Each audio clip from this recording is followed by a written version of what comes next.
Hi everybody, this is the baseball head, the amazing, spectacular, terrific, the great one, the people's champion, your host, the heart, and welcome back to the baseball head 2. Hope you like this video, hit that subscribe button. So we're going to talk about a couple things here. First off, I've been following the Orioles and what's been going on down there in Maryland. And we actually got a little more news for you. If you're a Baltimore Orioles fan, this is from MLB Trade Rumors. Headline: Orioles in the state of Maryland approved new lease agreement. The Orioles in the state of Maryland have approved a new lease agreement, as reported by multiple outlets and announced by the Orioles. Quote, the Baltimore Orioles have agreed to a partnership with the state of Maryland, Governor Wes Moore, and the Maryland Stadium Authority that will keep the Orioles at Camden Yards for 30 years. The statement begins. It goes on to feature comments from John Angelos, chair and managing partner of the club, as well as Maryland's Governor Wes Moore and others. Danielle Allentuck of the Baltimore Banner relayed the full press release for those interested. Though the club announced they are staying in Camden for 30 years, they are currently also only committing for 15, with Pamela Wood of the Baltimore Banner and Rich Dubroff of Baltimore Baseball relaying some of the details. If the club and the state can agree to a development plan for the surrounding area in the next 4 years, then the lease can be expanded from 15 to 30.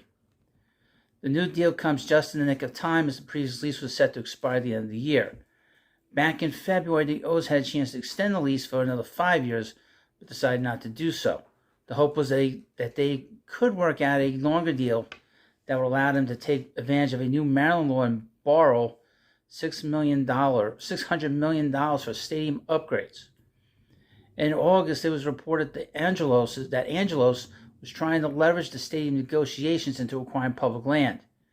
He reportedly envisioned developing a mixed-use area for commercial retail space, emulating to the Battery and the Truist Park where the Braves play in Georgia. In September, Angelos and Governor Moore announced a new 30-year lease between this club and the state, though this was actually misleading. Reporting from the next day revealed that they had merely signed a memorandum of understanding, which was legally non-binding. Talks seemed to hit a speed bump when it was reported that private equity mogul David Rubenstein was in talks to acquire the club, causing State Senator Bill Ferguson to express some concern with the agreement. The new deal will keep the club in Baltimore while kicking those development negotiations down the road by another 4 years.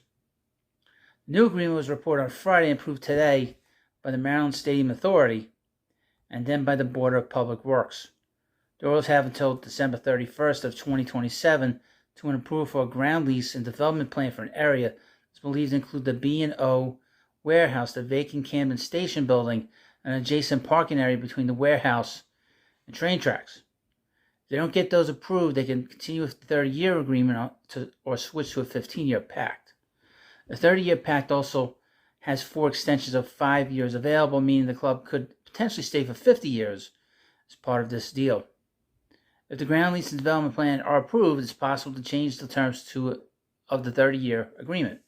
The O's and the Stadium Authority can now start assessing the $600 million in taxpayer finance bonds that state lawmakers have authorized for major upgrades to the stadium. Many details of the full agreement have not been publicly revealed, and more will surely come out over time.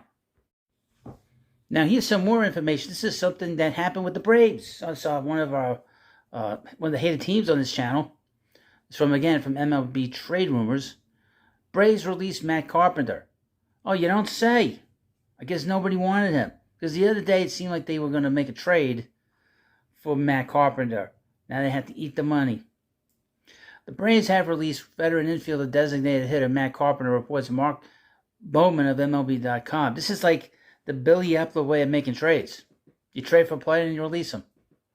Atlanta acquired Carpenter a few days ago, taking on $4 million of this year's $5.5 million salary as a means of effectively purchasing left-handed reliever from the Padres. Well, the Braves had hoped to trade Carpenter in similar fashion to Marco Gonzalez, Evan White, and Max Stassi. I would mention, I guess they couldn't grip some team to take Matt Carpenter, all of whom they acquired and quickly dealt away in salary-driven swaps. It seems they weren't able to find a taker for Carpenter, even at that rate. He'll now be a free agent who will cost the new team only the league minimum for any time spent on the big league roster. The Braves and Padres will remain on the hook for the rest of his salary. Wah, wah. Carpenter's 38, had a brilliant bounce-back season with the Yankees in 22 when he slashed .305 with 15 homers and just 154 at-bats. A broken foot ended the season, but that eye-popping resurgence was still enough to land him a 2-year, $12 million. Really. Unfortunately for the Padres and Carpenter alike, his 23 campaign looked more like the 2021 version of Carpenter, who'd looked to be on the decline. I wouldn't be surprised if he went back to the Yankees. The Yankees could bring him back. At 237 plate appearances with the Friars last year, Carpenter hit just 176.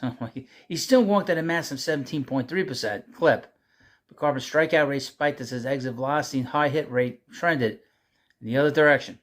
Instead of this direction, it went in that direction. The former Cardinals star's newfound focus on elevating the ball at career-high levels served him well in 22, but he perhaps took that too far in 23, lifting to 10 harmless pop-ups in his tiny sample of plate appearances. Given his huge walk and strikeout rates, Carpenter only put 125 balls in play last year. Well, that's not good. It means he's not seeing the ball well. He should get his eyes checked. Now that he's a free agent and can be signed on a league minimum MLB deal or even on a minor league deal and spring training invite, Carpenter should draw interest from his team seeking left-handed bats.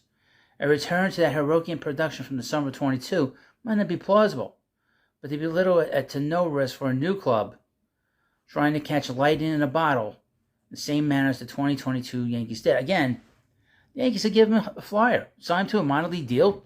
They don't have to give him much. Just give him just a minimum. If he makes the team, great. If he doesn't, there's the door. I mean, that's not a big deal. He'd be perfect. I know the Yankee fans were very uptight that they let him walk. You know, that was not something that the Yankee fans were all that enamored with. So, let me know what you think about this video. Of course, please subscribe to Baseball Hut 2. Thanks for watching, and I'll see you later.